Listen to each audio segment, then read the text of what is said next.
இப்போ நம்ம சீரக சம்பா அரிசியில் வெஜ் புலாவ் செய்ய போகிறோம். அதுக்கு தேவையான பொருட்களை பார்க்கலாம். 2 டம்ளர் அரிசி எடுத்து 2 வாட்டி கழுவிட்டு ஒரு தண்ணி ஊற்றி வச்சுருக்கேன். இது கிட்டத்தட்ட 1/2 கிலோ அரிசி. 100 கிராம் பீன்ஸ் நீல வாக்கில் வெட்டி வச்சுருக்கேன். 100 கிராம் கேரட் நீல வாக்கில் வெட்டி வச்சுருக்கேன். 100 கிராம் பச்சை பட்டாணி தோல் உரிச்சது, 10-12 முந்திரி, 3 மீடியம் சைஸ் வெங்காயம் நீல வாக்கில் வெட்டி வச்சுருக்கேன். ஒரு சின்ன தக்காளி ஒன்று வெட்டி வச்சுருக்கேன். ஒரு 15 பல் பூண்டு, 5 பச்சை மிளகாய், 4 பட்டை, 6 லவங்கம், சிறிதளவு கல்பாசி, 1 ஸ்பூன் சீரகம், 6 ஏலக்காய், 2 பிரிஞ்சி இலை, 50 கிராம் ஆயில்,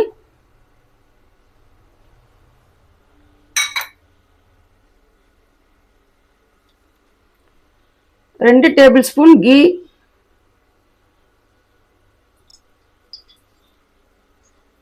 இப்போ எண்ணெய் காஞ்சிடுச்சு. மசாலா பொருள்லாம் போட்டுடலாம். இது கூடவே முந்திரி சேர்த்துடலாம்.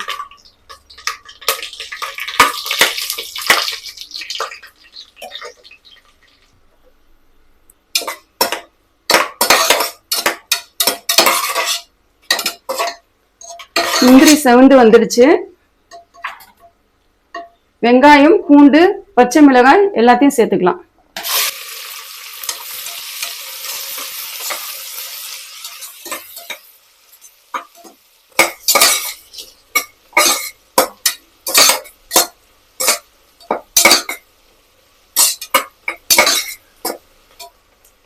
வெங்காயம் அதிக நேரம் செவக்கணும்னு அவசியம் இல்லை. இந்த மாதிரி ஒரு கண்ணாடி பதத்துக்கு வந்தா போதும்.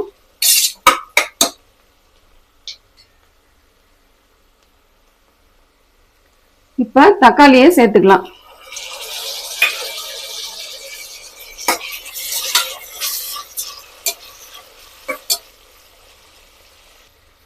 இப்ப நம்ம வெட்டி வச்ச காய்கறியெல்லாம் சேர்த்துக்கலாம்.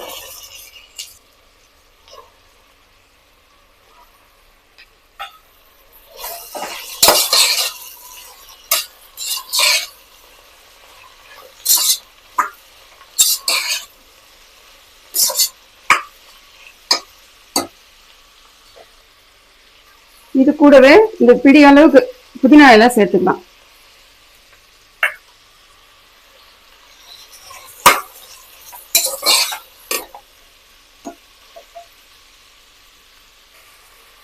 தேவையான கல் உப்பு சேர்த்துக்கலாம்.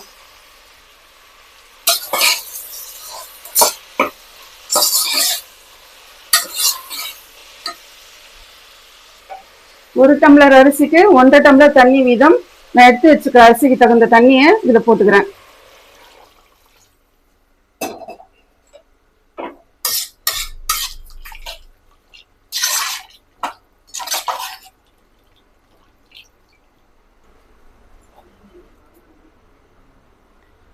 இப்ப அரிசியை சேர்த்துடலாம்.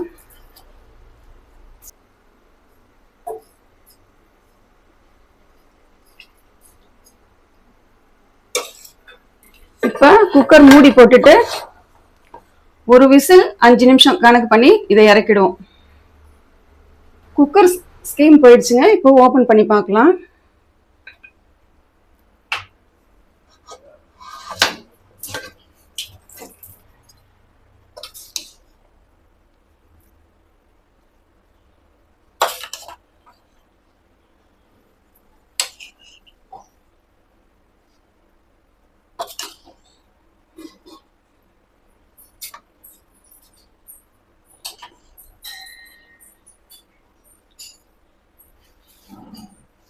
பாருங்க, புலாவ் எவ்வளோ நல்லா வந்துருக்குது. அவ்வளோதாங்க, ரெடி ஆயிடுச்சு.